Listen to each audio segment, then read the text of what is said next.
So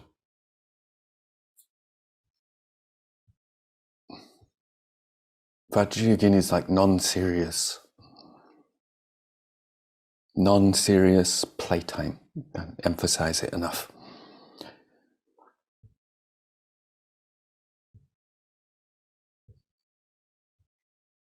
And the preparatory practices are so we can play.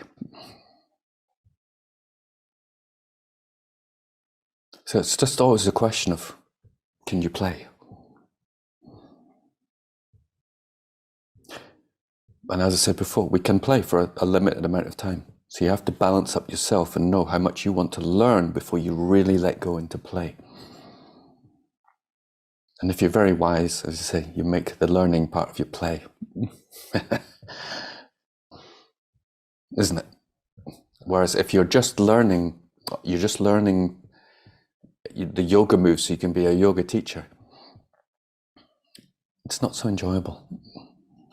And you become a lesser teacher because you couldn't enjoy the journey, which is the main thing. So a lot of people do preliminary practice to get to the main stage, and then they miss. So we want to enjoy the preliminary practice, understanding they are actually part of being able to play. And you'll understand them even more enjoyably when you play. When you learn the scales, when you learn the blues scale, and then you jam the blues, you so appreciate it. It gives you confidence in jamming the blues. And it makes you understand when people go off scale, deliberately, what they're doing and why they're doing it, and how beautiful it is to go off scale. Yeah. So the more you kind of disciplined you are in practice, the more you can understand and appreciate Chogyam Trungpa and Osho when they go off scale. If you don't know the music, then they're just dodgy. And as Osho said, that's deliberate to put people off who don't know the scales, for them going off scale.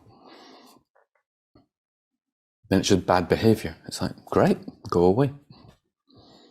You're still judging wrong or right. And as we learned on Wednesday from the Buddha and Rumi, you have to go beyond wrong or right to understand the Dharma, because they're just conceptual judgments.